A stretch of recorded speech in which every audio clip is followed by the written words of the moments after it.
And the first thing to do is to build our local environment, which is what I want to do on Azure now. So I want to create a virtual machine which will serve as our local environment. So I'll create a resource group and name it test RG. Then I'll give my virtual machine a name, so I'm naming it Docker virtual machine. Then I don't want any availability zone, but the security type that I picked is standard, because if I pick trusted launch, I might not be, in fact I won't be able to do whatever I need to do. So I give it a name. That's my administrator name, Azure Tutor. Then I put my password. I think that's all.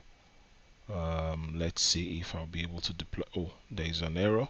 Let me go back to my basic. I think I didn't pick the licensing type. All right, so that is okay, licensing. So let me just accept that and review and create. Okay, validation passed. Let me just create that then.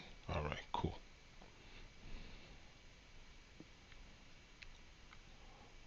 All right. Okay, so I have my deployment in progress. Alright, so let me just go and RDP to that virtual machine. I'll RDP via my local public IP. So RDP, let me pick, okay, paste, connect. Let me just check, okay, I'm using only one screen, okay, connect, that's fine. Alright, so don't forget the administrator. I picked the other, I put the other time in Azure Tutor, and my admin password, that's what I added. Yes, okay. And that is that. So we are inside the machine. So that's the first part of the whole thing. So the second part is to do the preparation on that local machine, the preparation of the deployment. So let me just confirm all this. Okay, all the setting, confirm, start browsing. Alright, so one of the first thing I want to do here is to be able to check my WSL, and I need to make sure, okay, I need to turn on some services. So the Hyper-V service, I need to turn it on. The what's that again? Okay, I think it is called what is it? Virtual machine platform. I need to do that, and also Windows subsystem for Linux. All right, cool. Okay, so I think this will make the system to restart. Let me just see, applying changes. Alright, okay. Alright. Oh, restart. Okay, that's fine. Let me just restart it. Alright. So let me just wait a bit, then RDP back to that machine. Okay.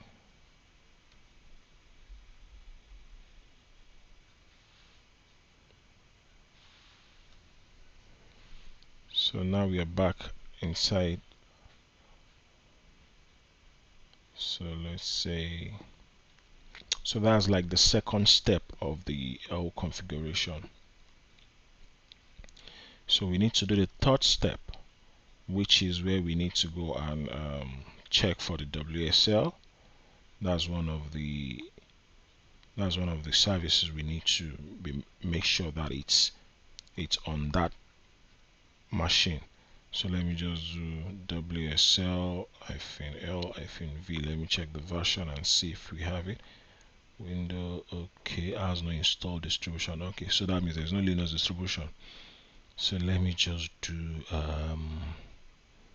let me pick, okay, so let me see WSL status. Let me check. So it's telling us that the WSL is version 2, but there's no Linux installed.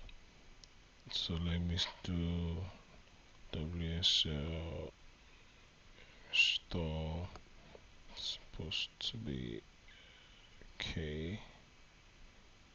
-d to enter. Let me see, installing. Okay, let's see.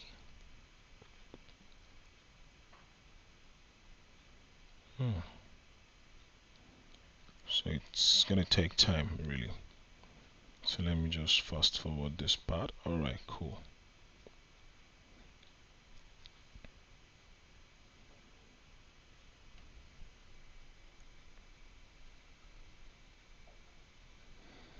Alright, so that is taking, it said installing this may take a few minutes. Alright, that's fine. So let me go back, let me check the status again. Let me see. Wow, still not showing. Okay, so let's do WSL hyphen get.exe. So let me say hyphen set diff very okay Ubuntu 2. It's telling me there's no distribution with the supposed supplied name. Alright, so let me just do WSL. I have to install Ubuntu. I think the second version. WSL set default version 2. Still the same thing. Okay, let me do WSL, because this WSL is actually one of the ingredient that will make the Docker to run. So let's say set hyphen set default. Okay, let me do version Ubuntu 2. Alright. Okay. So let me check. Okay, so this is just to update. I think that's what I've been missing.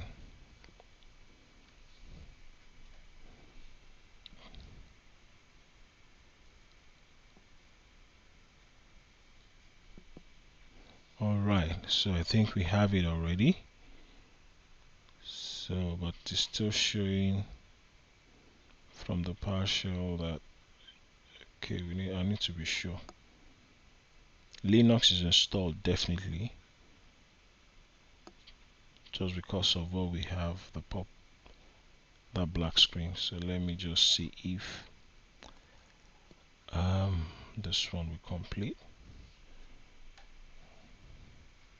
Alright, okay. So system for Linux. Okay, cool. So let me see, let me check the status again. WSL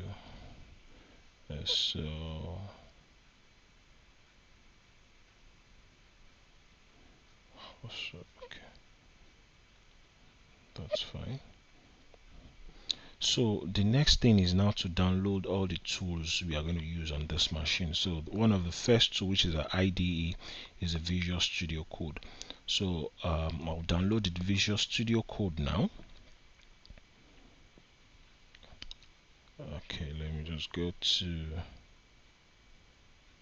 Microsoft Store. Alright. Okay, fine. And also because I like pushing most of my configurations to GitHub, I want to also download Git on this machine. So let me just install that.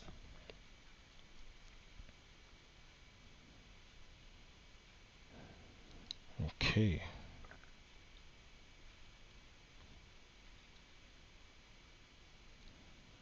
Alright, so Git and Visual Studio is installing at the moment. But the real tool we want to install is Docker. So I just want to wait for these two to be completed before I will try and download Docker on this machine. because most times if you did not set all those configurations from the beginning, when you try to download your Docker and install it, it will fail. It will not start. The Docker engine will not start. So that's why most times it's better for you to set, like, prepare the environment for the Docker to, be able to run. So let's just do accept all. Let me pick Docker. Which one do I need to pick here? It depends. Let me just pick the AMD64. Alright, that's fine. And okay, this one is installed. Visual Studio is installed. Docker is downloading. I think Git is installed. Alright, let me just install the Docker now.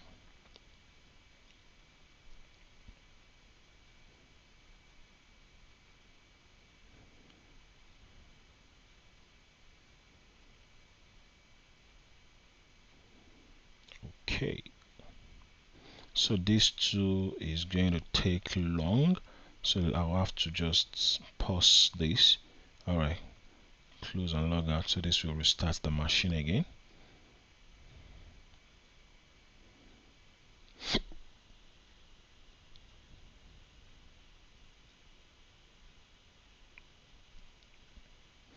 So let me RDP back to the machine.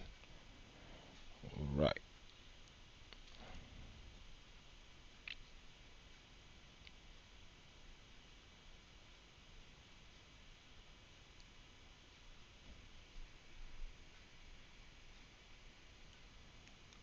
And okay, let me just put that.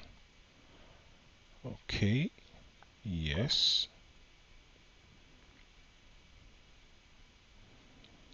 And that is it. So okay, so we are back inside the machine. So let me just run the Docker and see that Docker is now working. It's like the Docker engine. Let me see, is the Docker engine working fine? Alright, cool. Accept. Fine. Alright, so let me just go personal. Let me use my GitHub accounts to sign in. So let me use my username. That's adeni@gmail.com. Then let me put my password.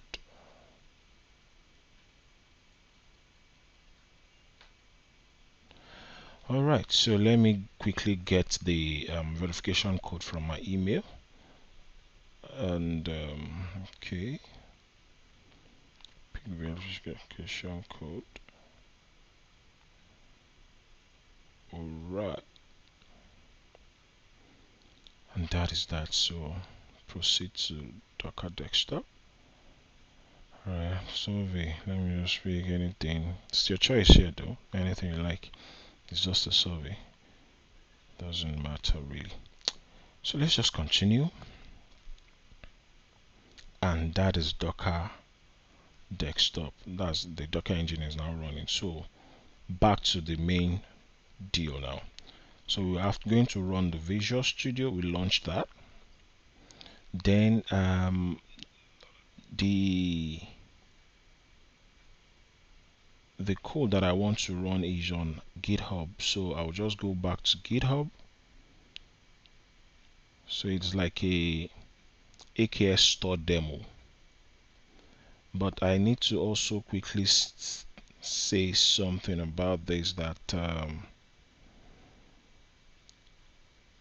this application uses public image stored in GitHub container registry and Microsoft registry. So, and also it's just like okay, let me just first hold on. So this is the YAML file that I will be using. This is like what I need to build and run. So let me just close this part. I don't need you. Close this part. Okay, timing now. Alright, so it will take us to the directory of where this file is. Right, so we now need to um, like compose it. So let's just do docker. So it will be docker compose.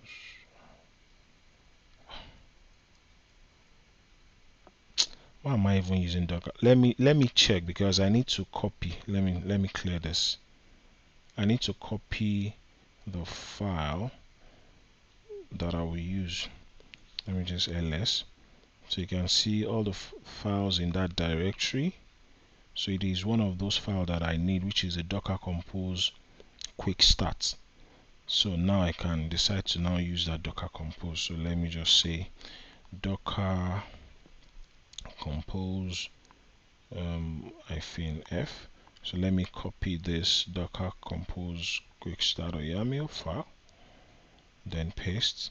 So I can say up, that's to start it up, then -d. So you can see, so I had to fast forward this one, because building this and starting this file alone, it takes over 20 minutes, almost 30 minutes to finish up. So I had to fast forward this part. Alright, so I just wanted to get to the end of it, and for me to continue. Alright, okay, so you can see network AKS stored, created, container product service started, container RabbitMQ, that's waiting, other service started, and storefront started. So the next thing to do now is to just check that's docker, to check the images, so as you can see, we have all the images running. So then we can also use docker ps to view the running containers, so, and that is it. So we can just check it locally, local hosts.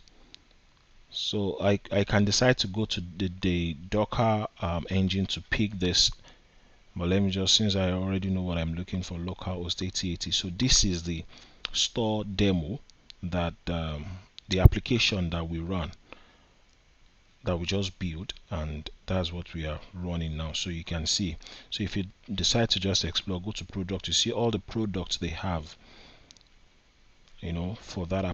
for that application, and you can decide to just try to shop, add to cart. You see it's increasing in number. You can check out, and it will tell you, submit successfully, go back to products, start shopping. So whatever you want to do here, you're good to go. So that is the application we decide to build with this tutorial. And so it's because this one is up and running now, and when you now decide to bring this application, when you decide to maybe shut it down, all you can just do is go back to your Visual Studio Code and type just type docker compose down, so that's to stop and remove the container instances and resource using the docker compose. So, and that is that. So I hope this helps someone in your cloud journey. Thank you.